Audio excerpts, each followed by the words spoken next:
अरे अगर लड़की सीधी होती तो घर न बस जाता। जहर तो इसी की जबान में होगा, तभी तो पति ने लात मार कर निकाल दिया। इस लड़की में ही कुछ खोट होगी, वरना इसका तलाक कैसे होता। जरूर इसने पैसों के लिए तलाक लिया होगा। आकाश, हट जा बीच से। इस कुलक्षणी का साथ देकर तू अपनी बर्बादी को दावत दे रहा है। कुलक्षणी वो नहीं, तुम सब हो जिनकी सोच में जहर भरा है। क्या एक औरत का अपनी मर्जी से जीने का हक उसकी जान से भी बड़ा होता है? आज की कहानी रिया नाम की एक ऐसी ही लड़की की है जिसने एक नाकाम शादी के बाद फिर से मुस्कुराने की हिम्मत जुटाई थी। रिया को लगा था कि चंदनपुर जैसे छोटे गांव में वह अपना बीता हुआ कल भूलकर एक नई शुरुआत कर लेगी, लेकिन उसे क्या पता था कि समाज की संकीर्ण सोच उसके छोटे से आशियाने को शमशान बना देगी। जब आकाश ने उसका हाथ थामा तो पूरी दुनिया उसके खिलाफ खड़ी हो गई। आग की लपटों के बीच फंसी रिया के पास सिर्फ दो रास्ते थे, अपने प्यार के लिए जल जाना या समाज के आगे घुटने टेक देना। दिल दहला देने वाली इस कहानी को पूरा सुनिएगा, क्योंकि यह सिर्फ एक कहानी नहीं, हमारे समाज का एक कड़वा सच है। तो चलिए शुरू करते हैं आज की यह मार्मिक कहानी। चंदनपुर की गलियां हमेशा से ही अपनी परंपराओं और मर्यादाओं के लिए जानी जाती थीं। वहां के लोग जितने सीधे थे, उनकी सोच उतनी ही पथरीली थी। वहां सूरज उगता तो था, लेकिन लोगों के दिलों के अंधेरे को दूर नहीं कर पाता था। इसी गांव के एक छोटे से सफेद घर में, जिसकी दीवारों पर बेल बूटे चढ़े हुए थे, रिया अपनी बूढ़ी माँ के साथ रहने आई थी। रिया की शादी 3 साल पहले बड़े ही धूमधाम से शहर के एक बहुत रईस और नामी खानदान में हुई थी। उस वक्त पूरे चंदनपुर में चर्चा थी कि रिया की किस्मत चमक गई है, उसे राजकुमार मिल गया है। लेकिन वह शादी महज 1 साल में ही कांच के खिलौने की तरह टूट गई। उसका पति विक्रम शराब का आदी था। वह शहर की चकाचौंध में इतना डूब चुका था कि उसे अपनी पत्नी के सम्मान का कोई ख्याल नहीं रहता था। हर रात जब वह नशे में धुत होकर घर लौटता तो रिया के आत्मसम्मान को अपने जूतों तले कुचलता था। वह उसे सिर्फ एक सुंदर वस्तु समझता था जिस पर उसका मालिकाना हक है। रिया ने बहुत कोशिश की, उसने मिन्नतें की, आंसू बहाए कि शायद विक्रम सुधर जाए, लेकिन जुल्म बढ़ता ही गया। जब पानी सिर से ऊपर चला गया और रिया को लगा कि अब उसकी जान को खतरा है, तो उसने एक साहसी फैसला लिया। उसने तलाक का रास्ता चुना। उस वक्त भी समाज ने उसे ही कोसा था। लोगों ने कहा कि लड़की में ही कोई खोट होगा, वरना इतना अमीर घर छोड़कर कौन आता है। उनके हिसाब से औरत को सब कुछ सहकर भी अपना घर बसाए रखना चाहिए था, चाहे वह घर नरक ही क्यों न बन जाए। जब रिया अपना बैग उठाए अपनी माँ के घर चंदनपुर वापस आई तो गांव के लोगों की नजरें उसे चीरने लगी। सड़क पर चलते हुए औरतें उसे देखकर अपना रास्ता बदल लेती थीं, जैसे उसे छूने से उनका धर्म भ्रष्ट हो जाएगा। मर्द उसे एक ऐसी वस्तु की तरह देखते थे जिसकी अब कोई कीमत नहीं बची थी। उनके लिए वह बस एक इस्तेमाल की हुई और ठुकराई हुई औरत थी। रिया ने खुद को घर की चारदीवारी में कैद कर लिया था। उसे बाहर की दुनिया से डर लगने लगा था। वह दिन भर अपनी पुरानी पेंटिंग की ब्रश और रंगों के साथ खेलती और अपनी माँ का घर के कामों में हाथ बंटाती। उसकी जिंदगी की सारी रंगीनियां मानो उस तलाक के कागजों के साथ ही कहीं खो गई थीं। वह अक्सर खिड़की के पास बैठकर आसमान को ताकती रहती और सोचती कि क्या कभी उसकी जिंदगी में फिर से कोई सुबह होगी। लेकिन वक्त का पहिया हमेशा एक जैसा नहीं रहता। कुदरत जब किसी से कुछ छीनती है तो कहीं न कहीं किसी बदलाव का बीज भी बो देती है। एक दिन गांव के सालाना मेले में, जहां पूरी रौनक बिखरी हुई थी, रिया की मुलाकात आकाश से हुई। आकाश गांव के सरकारी स्कूल में नया मास्टर बनकर आया था। वह शहर का रहने वाला था और उसकी सोच चंदनपुर के लोगों से बिल्कुल अलग थी। वह पढ़ा लिखा और सुलझा हुआ इंसान था जो इंसानियत को सबसे ऊपर मानता था। मेले की भीड़ में जब रिया एक किनारे खड़ी खिलौने देख रही थी, तभी आकाश की नजर उस पर पड़ी। आकाश ने जब रिया को पहली बार देखा, उसे उसकी सुंदरता से ज्यादा उसकी आंखों में छिपा वह गहरा और अनकहा दर्द साफ नजर आया। उसने महसूस किया कि यह लड़की भीड़ का हिस्सा तो है, लेकिन फिर भी बहुत अकेली है। आकाश ने हिम्मत जुटाकर रिया से बात करने की कोशिश की। उसने बस इतना पूछा कि क्या यह रास्ता स्कूल की तरफ जाता है। रिया बुरी तरह डरी हुई थी। उसने अपनी नजरें नीचे झुका लीं और बस इशारे से जवाब दिया। उसे डर था कि अगर कोई उसे किसी गैर मर्द से बात करते देख लेगा तो गांव में फिर से गंदी बातें शुरू हो जाएंगी। उसे डर था कि लोग उसकी माँ को ताने देंगे, लेकिन आकाश हार मानने वालों में से नहीं था। उसे रिया के उस खामोश चेहरे में एक अनकही दास्तान सुनाई देती थी। वह जानबूझकर बार बार रिया के घर के पास से गुजरता। कभी वह उसे कोई नई किताब देने के बहाने रोकता, तो कभी बस एक सच्ची और निश्चल मुस्कुराहट बांटने के लिए। धीरे धीरे रिया का जमा हुआ डर पिघलने लगा। उसे पहली बार महसूस हुआ कि कोई उसे एक तलाकशुदा औरत की नजर से नहीं, बल्कि एक इंसान की नजर से देख रहा है। उसे लगा कि आकाश की आंखों में उसके प्रति कोई हवस नहीं, बल्कि एक गहरा सम्मान है। दोनों के बीच मुलाकातों का सिलसिला धीरे धीरे शुरू हुआ। वे गांव के छोर पर बहने वाली उस नदी के किनारे घंटों बातें करते, जहां सन्नाटा और सुकून का पहरा होता था। आकाश ने रिया को फिर से जीना सिखाया। उसने उसे समझाया कि एक गलत इंसान के साथ घुट घुट कर जिंदगी गुजारने से लाख गुना बेहतर है कि इंसान अकेले रहकर खुद को तलाशे और अपनी खुशी चुने। उसने रिया के हुनर की तारीफ की और उसे फिर से बड़े कैनवास पर रंग भरने के लिए प्रेरित किया। रिया के बेरंग जीवन में फिर से प्यार और उम्मीद के रंग भरने लगे थे, लेकिन चंदनपुर की दीवारों के भी कान थे। वहाँ की आंखें हमेशा दूसरों की जिंदगी में छेद करने के बहाने ढूंढती रहती थीं।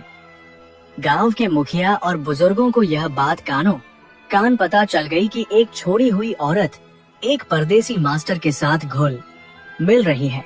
उन्हें यह अपनी मर्यादाओं के खिलाफ लगा। एक तपती दोपहर जब रिया बाजार से घर लौट रही थी, तो गांव की कुछ औरतों ने उसे बीच रास्ते में घेर लिया। उनका व्यवहार ऐसा था जैसे वे किसी अपराधी को पकड़ रही हों। उनमें से एक बड़ी उम्र की औरत ने अपनी साड़ी का पल्लू संभालते हुए तंज कसा कि रिया, तूने तो अपने खानदान की नाक पहले ही शहर में काट दी थी। अब क्या इस मास्टर के साथ गुलछर्रे उड़ाकर हमारे गांव की इज्जत भी नीलाम करेगी? क्या तुझे शर्म नहीं आती? रिया की आंखों में आंसू आ गए। उसका गला भर आया, लेकिन उसने पलटकर कुछ नहीं कहा। वह सिर झुकाए भागती हुई घर पहुंची और कमरे का दरवाजा बंद करके फूट फूट कर रोने लगी। उसकी मां ने उसे गले लगाया और कांपती आवाज में समझाया कि बेटा, यह गांव है। यहाँ प्यार करना सबसे बड़ा पाप माना जाता है, खासकर एक ऐसी औरत के लिए जिसका घर एक बार उजड़ चुका हो। यहाँ लोग औरत को देवी तो कहते हैं, लेकिन उसे इंसान का हक कभी नहीं देते। लेकिन आकाश डरा नहीं। जब उसे पता चला कि गांव वाले रिया को परेशान कर रहे हैं, तो उसने एक बड़ा कदम उठाया। उसने तय किया कि वह अब छिपकर नहीं रहेगा। वह सीधे रिया के घर गया और उसकी माँ के सामने उसका हाथ थाम लिया। उसने सबके सामने ऐलान किया कि वह रिया से शादी करना चाहता है और उसे वह हर खुशी देना चाहता है जिसकी वह हकदार है। वह रिया को लेकर गांव के मुखिया के पास भी गया ताकि अपनी बात कानूनी और सामाजिक तौर पर रख सके। पूरे गांव में जैसे किसी ने जलता हुआ अंगारा फेंक दिया हो। बड़ा भूचाल आ गया। पंचायत बुलाई गई। मुखिया और गांव के पंचों ने साफ लफ्जों में कहा कि एक कुलटा और अपशकुनी औरत दोबारा सुहागन नहीं बन सकती। यह हमारे पूर्वजों की रीतियों का अपमान है। उन्होंने आकाश को धमकी दी कि या तो वह गांव छोड़ दे या फिर उस लड़की से नाता तोड़ ले। लेकिन आकाश और रिया के लिए अब पीछे हटना नामुमकिन था। उनके बीच जो बंधन था वह जिस्म का नहीं बल्कि रूह का था। आकाश और रिया के खिलाफ नफरत की आग अब गांव के कोनों कोनों में सुलगने लगी थी। लोग सड़कों पर उनके खिलाफ गंदी बातें करते। छोटे छोटे बच्चे भी रिया को देखकर चिढ़ाने लगे थे। कुछ सिराफिरे नौजवानों ने तो रिया के घर पर पत्थर फेंकने शुरू कर दिए थे, जिससे खिड़कियों के शीशे टूट गए। रिया की मां दिन रात खौफ के साये में जीने लगी, लेकिन रिया की आंखों में अब एक नई चमक थी। उसने ठान लिया था कि वह इस बार अपने हक के लिए लड़ेगी। उस रात चांद बहुत साफ और शीतल था, लेकिन चंदनपुर की हवाओं में एक अजीब सी भारीपन और करवाहट महसूस हो रही थी। ऐसा लग रहा था जैसे कोई बड़ा तूफान आने वाला हो। रिया और उसकी माँ घर के अंदर दुबकी हुई थीं, लाइटें बंद थीं, क्योंकि उन्हें डर था कि कहीं कोई हमला न कर दे। आकाश ने शाम को ही फोन पर रिया को सांत्वना दी थी और हिम्मत बंधाई थी। उसने कहा था कि रिया, घबराना मत, कल सुबह की पहली किरण के साथ मैं तुम्हें और माँ जी को लेकर यहाँ से शहर चला जाऊंगा। हम हमेशा के लिए इस नफरत भरी जगह को छोड़ देंगे और अपनी एक नई दुनिया बसाएंगे। रिया ने अपना छोटा सा बैग बांध लिया था। उसमें उसकी कुछ पेंटिंग्स और पिता की यादें थीं। वह बहुत खुश थी। उसे लग रहा था कि कल एक ऐसी सुबह होगी जहां कोई उसे हिकारत की नजर से नहीं देखेगा। लेकिन समाज की सड़ी गली सोच को यह मंजूर नहीं था कि कोई उनकी बरसों पुरानी जंजीरों को तोड़कर आजाद हो जाए। उन्हें लगा कि अगर रिया आज जीत गई तो गांव की दूसरी औरतें भी बागी हो जाएंगी। आधी रात के वक्त जब पूरा गांव गहरी नींद में सोया था, तभी अचानक रिया की नींद टूटी। उसे किसी चीज के जलने की तेज महक आ रही थी। उसे लगा कि शायद पड़ोस में किसी ने चूल्हा जलाया होगा, लेकिन महक बढ़ती ही गई। उसने जैसे ही खिड़की का पर्दा हटाया और बाहर झांका तो उसके पैरों तले जमीन खिसक गई। गांव के दर्जनों लोग हाथों में मशाले और लाठियां लेकर उसके घर को चारों तरफ से घेरे हुए थे। उनके चेहरों पर वहशीपन था। इससे पहले कि रिया अपनी माँ को जगाती या कुछ समझ पाती, उन लोगों ने जलती हुई मशालें उसके घर के छप्पर पर फेंकनी शुरू कर दी। रिया का घर पुराना था, जिसमें लकड़ी और सूखी घास का बहुत इस्तेमाल हुआ था। देखते ही देखते आग की लपटों ने पूरे घर को अपनी चपेट में ले लिया। आग की वह नारंगी रोशनी आसमान को चीर रही थी। रिया जोर जोर से चिल्लाई, माँ, जागो माँ, आग लग गई है, जल्दी बाहर निकलो। धुएं ने पूरे कमरे को भर दिया था, जिससे सांस लेना दूभर हो गया था। रिया की माँ घबराहट में उठी, लेकिन धुएं की वजह से उन्हें कुछ सूझ नहीं रहा था। आग इतनी तेज थी कि मुख्य दरवाजे तक पहुंचना अब मौत के मुंह में जाने जैसा था। दरवाजे की लकड़ियां जलकर गिर रही थीं। रिया ने देखा कि पीछे की तरफ एक छोटा सा झरोखा है जो अभी आग की चपेट में नहीं आया था।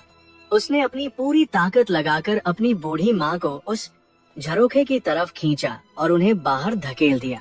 माँ बाहर सुरक्षित गिर गई, लेकिन तभी छत का एक जलता हुआ हिस्सा रिया के सामने गिर गया और उसका रास्ता बंद हो गया। वह आग के घेरे में बुरी तरह फंस गई थी। बाहर खड़े गांव वाले किसी पत्थर की तरह शांत होकर तमाशा देख रहे थे। कोई उसे बचाने के लिए आगे नहीं आया। इसके उलट वे लोग जोर जोर से नारे लगा रहे थे कि कुल्टा का अंत हो गया, पाप का घड़ा फूट गया। वे लोग इंसान नहीं, शैतान बन चुके थे। तभी दूर से एक मोटरसाइकिल की आवाज सुनाई दी। वह आकाश था। जैसे ही उसे खबर मिली कि गांव वालों ने रिया के घर को आग लगा दी है, वह पागलों की तरह वहां पहुंचा। अपने प्यार को, अपनी रिया को आग की उन भयानक लपटों के बीच घिरा देख उसका कलेजा मुंह को आ गया। उसने देखा कि रिया खिड़की के पास खड़ी अपनी आखिरी सांसें गिन रही है। आकाश ने बिना एक पल गंवाए आग में कूदने की कोशिश की, लेकिन गांव के कुछ लोगों ने उसे पकड़ लिया।